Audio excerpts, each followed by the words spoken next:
Hey loves, it's Britt, and in this video, I wanted to talk about the natal aspect sun square moon. And this is the last of the sun moon aspects, actually, or the major aspects for me to do.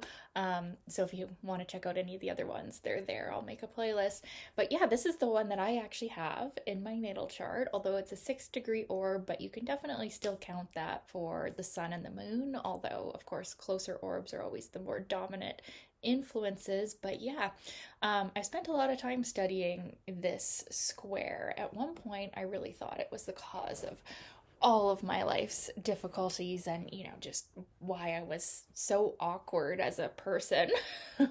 And I'm sure a part of it was that. But yeah, let's just talk about this one. So, this square shows that your inner self, your emotions, your feelings, how you feel, are at odds with your external self, your outer self, your masculine self, and what you really want to do in the world. What makes you feel good about yourself? What makes you feel confident and like what you really shine in?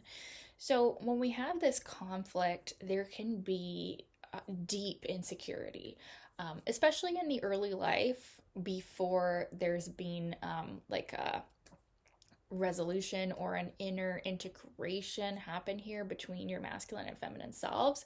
There can be extreme insecurity, which actually can be very motivating. You will see people with this square be extremely successful, sometimes even more so than people with the easy aspects or even the conjunction who have that internal unison.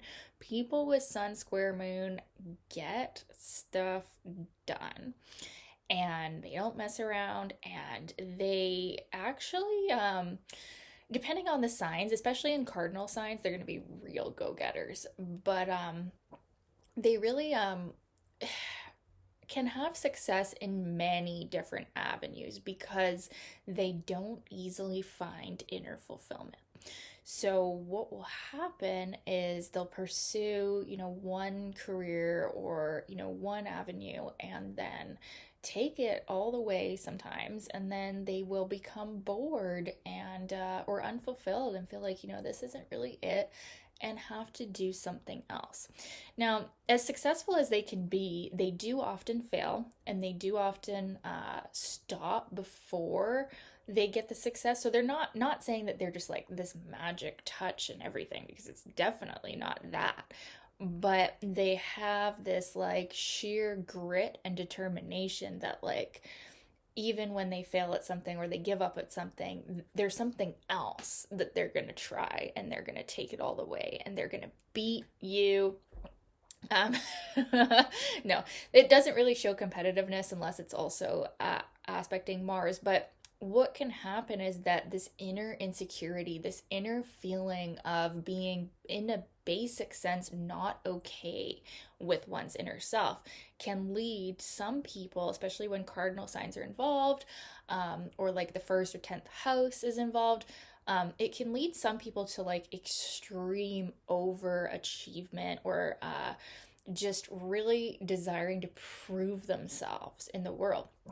So you'll see people actually be quite successful with this because of that, because of the motivation coming from an insecurity, or it can often be to prove oneself. Like you want to prove that you're good enough. You want to prove, maybe you want to prove to a parent that you are actually good enough. That can be another thing that's going on here, which we should talk about that. That's another big part of this. So the sun moon relationship in the natal chart is said to be reflective of one's parents.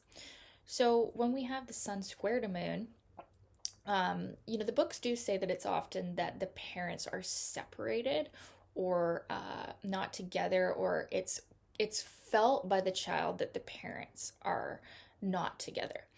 So my parents were divorced when I was 3, and I was able to feel that. I was able to sense the splitting off of, now we're becoming 2 houses. So that's a common thing. But I also have seen this aspect in three of my aunts and uncles, actually. So three of them, three out of the four. My dad is the other one, but they all have sun square to moon, and my grandparents stayed together until one of them died, and now both of them have passed on. But so the way that I interpret that is like, even if the parents are together, the messages that they give you are very different. So like, or their personalities could have been very different. Now it's not so much that they're opposite, like the sun opposite moon, but they actually conflict. The square is more difficult than the opposition. The sun opposite to moon, although it is also very difficult, there's more in common with those signs, right? There is a more easier potential to resolve that. And it actually can show up more as relationship problems with the sun opposite moon, whereas the sun square moon is an internal problem. It's a internal emotional problem. It's mental health. It's it can be, it obviously can show relationship problems too, because relationships aren't going to be easy, but the square aspect is usually more internal. I mean, it can definitely show external difficulties as well, but it's more of an inner tension with the sun square to moon. So the parent figures could have given the child very different messages about what it is to be a good person, what it is to be a success, how to deal with emotions. One maybe is overly emotional, one has no outward expression of emotions at all. There's something off about the parental figures, the upbringing.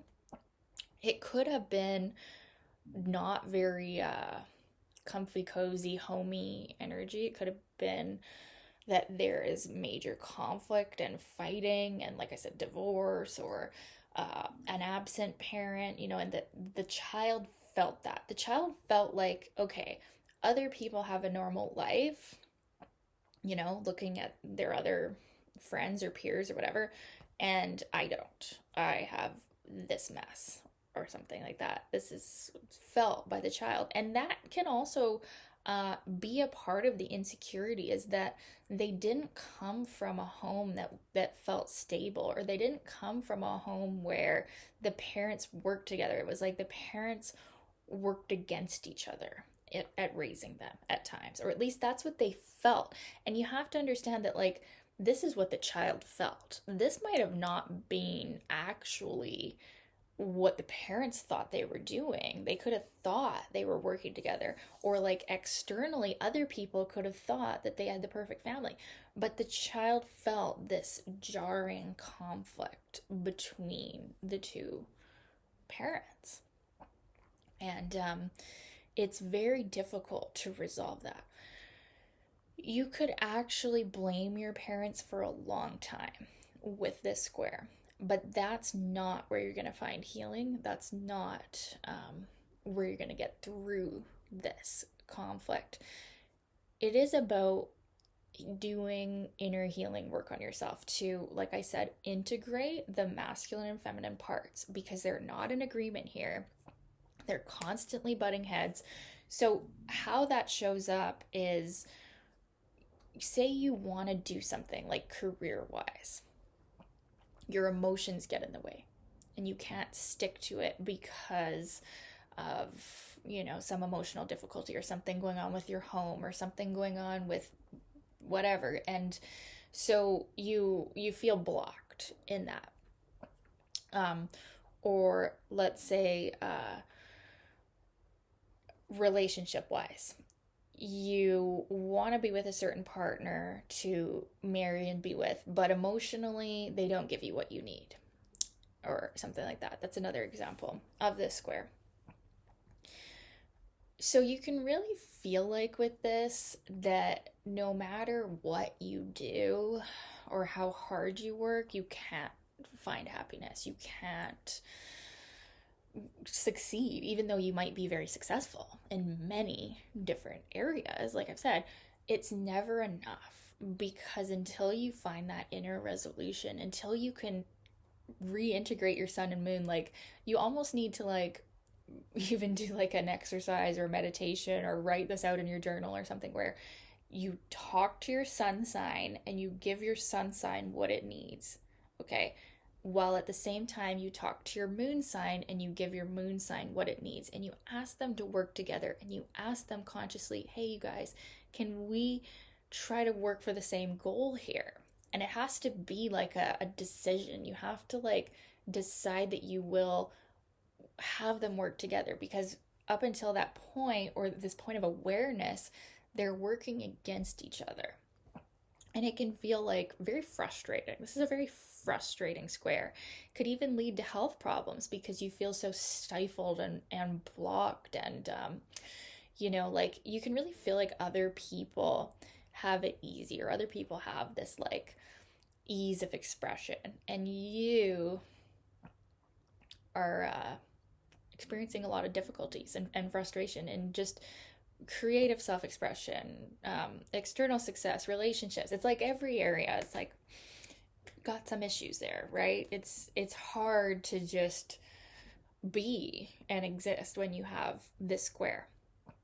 But you're actually a lot harder on yourself than other people. Like other people look at you and they don't see the awkwardness. They don't see the emotional difficulties. They don't see that you aren't successful. They don't see what you're seeing. You're a lot more aware of this one internally. Like it's not actually that bad. Okay. It's actually, like I said, squares are very motivating. You will resolve this. It might take years. It might be in your later life. But you will resolve this and you will achieve a lot. Maybe some of the things will be the wrong things. Maybe some of the relationships will be the wrong relationships. But you will have a lot of experience through this because you're constantly pushing through. You're constantly banging your head against the wall. And eventually the wall will just break open into a million pieces and you'll be on the other side and you'll be like, whoa, I did it. Again, I did it. And, there is actually value in things not coming easy. You are actually a far more in-depth person than many because your inner and outer selves are so different. You actually have this like world of experience and this like knowledge. It can actually end up being used psychologically, like for helping people. You can really understand people because you have these very different sides of you, and that can actually help you understand people because you understand that people are incredibly complex just like you are, right? So this can actually be very good in like helping people in some way, although you might not choose to do that in this lifetime depending on other aspects. You do have a lot of awareness of other people, sometimes too much so. This aspect can cause anxiety, like even like social anxiety, because you feel very insecure with this one. You feel like you're not up to it in some way, like life. You feel like you're you can feel like you put yourself down and you expect that other people don't feel as insecure, and maybe some of them don't, but a lot of them do. They just don't think of it as this debilitating complex like you sometimes do. Now, that's not going to be in all cases, but sometimes that is the case because the sun and moon are like the biggest points in the natal chart, right? So when we have this conflict, we can feel deeply flawed because we know there is something very off within us, and we know that it's come from childhood or it's some karma to work out, and we can feel kind of cursed with this one. But like I said, you can actually end up accomplishing a lot more than others with this square. And you will never stop. You're so motivated to get through it, even though sometimes you're going to have crisis that put you a few steps back and maybe you take a month off of life or whatever. You do give yourself breaks. You do sometimes have phases of inactivity, right? but you always bounce back because you have a calling with this aspect, and you actually have huge creativity and eventually huge self-awareness. You figure yourself out. You have to. You have to study yourself with the weird behaviors that come out of you and the vague insecurity, or not so vague insecurity at times. Like, you end up being an expert on yourself. Probably led you to study astrology even, because you're just trying to figure out what is going on with you. So, yeah, it's not an easy one, but it's sure motivating. And, when you do get through the hardest parts of this, it's really a gift. The square is really a gift. You are a deep person. You are a deep thinker. You are extremely gifted with emotions. And you're extremely gifted with understanding your inner self and your outer self. You can understand your purpose and why you're here, because you want to figure that out so bad. So I'd love to know your experience of this aspect. If you have it in your natal chart, what has it been like? Sending you all the love. Love you guys. And thank you for your requests, you guys. Keep those requests coming, and we'll talk soon. Okay, bye.